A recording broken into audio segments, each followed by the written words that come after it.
প্রকৃতি থাকলেই প্রগতি আসে, আর এই প্রকৃতির ভারসাম্য টিকিয়ে রাখতে প্রয়োজন সচেতনতা ও সহযোগিতা।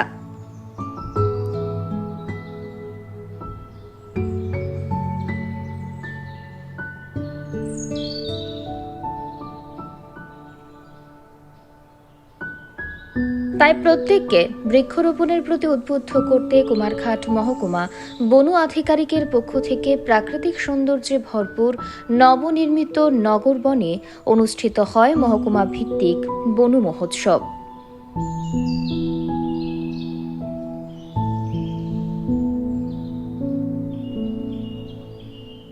এদিনেরই অনুষ্ঠানে উপস্থিত ছিলেন 50 পাবিয়াছড়া বিধানসভা কেন্দ্রের বিধায়ক ভগবান চন্দ্র দাস, ঊনকোটি জেলার বন আধিকারিক অভিজিৎ দে, মহকুমা বন আধিকারিক Amit Dutta, Kumarghat forest range officer Jhumur Chanda সহ এলাকার বিশিষ্ট নাগরিকেরা।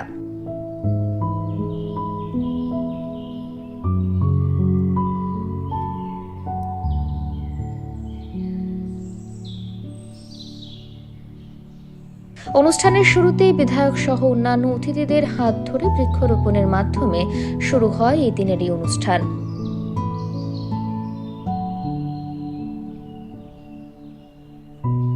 পরবর্তীতে অতিথিদের মঞ্চে বরণ করে নেওয়া হয়, শুরু হয় উদ্বোধনী সঙ্গীত।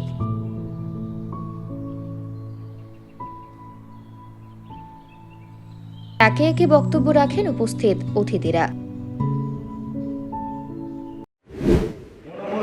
শুধু একটা গাছ লাগানো শুধু তাই না, বন মহোৎসব হচ্ছে একটা ফেস্টিভ্যাল অফ লাইফ, একটা printing of hope for the future generation এবং আমাদের প্রকৃতির প্রতি যে ভালোবাসা, এটাই হচ্ছে বন মহোৎসব। বন মহোৎসবের আরেকটা উদ্দেশ্য হচ্ছে শুধু যে গাছ লাগানো তাই না, গাছটাকে যত্ন করে যদি এটা বড় করতে পারে তাহলেই বন মহোৎসবের উদ্দেশ্য সফল হবে। আজকে আমরা বন মহোৎসবে অনেক গাছ লাগিয়েছি, আরও গাছ লাগাবো, সবাই এই মাসব্যাপী লাগাবো।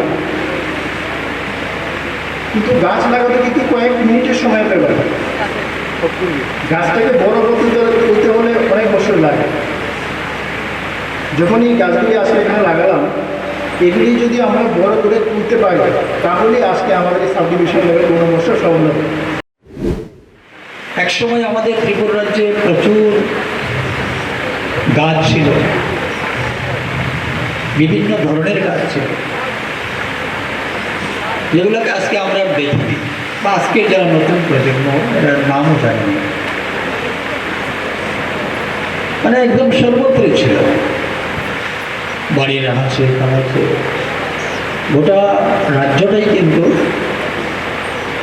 কিছু কিছু গাছ যেগুলো আজকে আমাদের চোখে আর সেগুলো পড়েনি। আমাদের গামায় একটা গাছ ছিল, আজকে নেই, সেটা খুব ভালো কাজ হতো, সেটা কড়ই ছিল, বনার ছিল, ইত্যাদি অনেক গাছ ছিল যেটা আমরা ছোটোবেলায় দেখেছি। আজকাল সেটা আমরা দেখি কেন,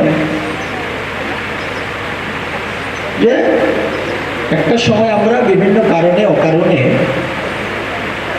আমরা কিন্তু সেই গাছগুলোকে কেটে নিয়েছি। কারণ সেদিন আমরা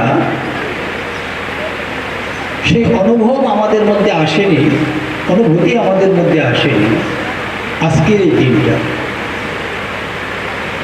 এইভাবে নির্দ্বিধায় প্রয়োজনে অপ্রয়োজনে এই যে বন ধ্বংস বা গাছ কাটা যে আমাদের একটা প্রবণতা আমাদের মধ্যে ছিল, তার পরিণাম কী হবে সেই দিন কিন্তু আমরা সেটা মুঠেই বুঝতে পারি না। আজকে অনেকে আমরা কিন্তু বলছি, আজকে অনেকে আমরা সেটা অনুভব করতে পারছি যে ভুলটা আমরা সেদিন করেছি তার মাসুল আজকে আমাদেরকে দিতে হচ্ছে।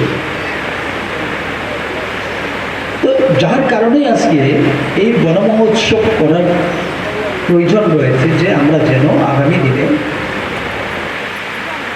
এই ধরনের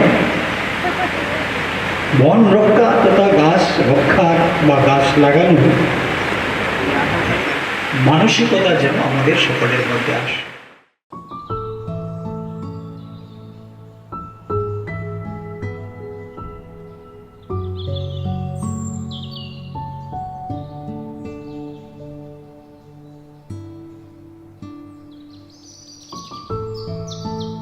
বক্তব্য শেষে অঙ্কন প্রতিযোগিতার পুরস্কার বিতরণ করা হয় অতিথিদের হাত ধরে।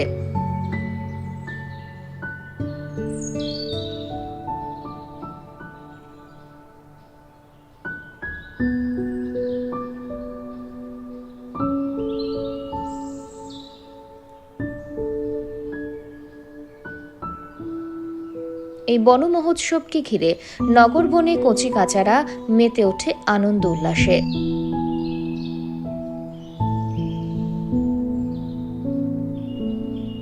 কুমারঘাট মহকুমা বন আধিকারিকের ব্যবস্থাপনায় অনুষ্ঠিত এই বন মহোৎসবকে কেন্দ্র করে প্রতিক্রিয়া দিলেন মহকুমা বন আধিকারিক অমিত দত্ত।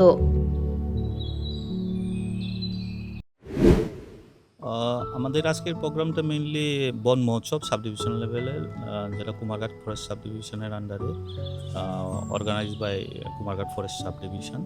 এটার মধ্যে যে chief guest and inaugurator Shri Bhagwan Das MLA 50 পাবিয়াসরা, তিনি উপস্থিত ছিলেন এজ এ চিফ গেস্ট, এবং আরও অন্যান্য ডিগনিটারিজ যেমন আমাদের ডিস্ট্রিক্ট ফরেস্ট অফিসার, প্রধান, ওনারা ছিলেন।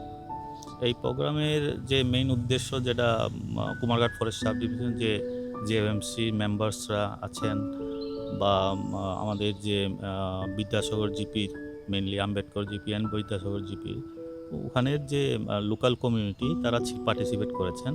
এটা বেসিক্যালি ওনাদের অ্যাওয়ারনেস করা, সিডলিংস ডিস্ট্রিবিউশন করা ফ্রি অফ কস্ট, এবং উৎসাহিত করা ওনাদেরকে যে বৃক্ষরোপণ করবেন এবং এদের প্রোটেকশনের দায়িত্বটা নিজ দায়িত্ব নেবেন, ফরেস্ট ডিপার্টমেন্টকেও সাহায্য করবে। লাস্ট 3 বছর আমি বিভিন্ন রেঞ্জে, যেমন এইবার আমাদের কুমারঘাট ফরেস্ট সাব ডিভিশনের আন্ডারে কুমারঘাট রেঞ্জে আমরা প্রোগ্রামটা করেছি। গতবার ছিল মাছমারা অ্যান্ড পেচারথল রেঞ্জের আন্ডারে নবীন ছড়াতে। তো বিভিন্ন মানুষকে আমরা আগ্রহ করার চেষ্টা করি, শুধু একখানেই সীমিত রাখি না। আমাদের যে বছরে যে একটা প্রোগ্রাম হয়, এটা আমার সাব ডিভিশনে বিভিন্ন রেঞ্জে নিয়ে যাওয়ার চেষ্টা হয় এবং বিভিন্ন মানুষকে অ্যাওয়ার করানোর চেষ্টা করা হয়। আর এটা শুধু একদিনের ব্যাপার না, উৎসব বলে এটা আমাদের মেইন অবজেক্টিভসই থাকে যে বিভিন্ন JMC মানুষদেরকে ইনভলভ করা এবং বিভিন্ন সময়কে অ্যাওয়ার করতে থাকা যে গাছ লাগাবেন এবং গাছ বাঁচানোর দায়িত্বটা আমরা নিজ দায়িত্ব যাতে নিতে পারি এবং ফরেস্ট ডিপার্টমেন্টকে যেমন সহযোগিতা করে। এটাই আশা করি। যেমন আপনি যে কোয়েশ্চনটা করছেন যে কেমন পাবলিকের যেটা রেসপন্স, হ্যাঁ, আমি দেখতেছি যে আমাদের ফরেস্ট ডিপার্টমেন্টও বিভিন্ন প্রোগ্রাম লঞ্চ করেছেন।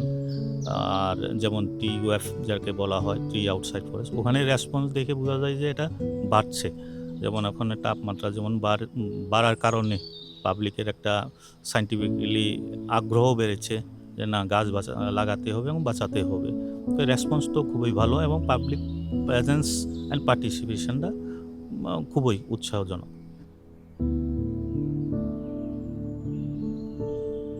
Bureau report, voice 18।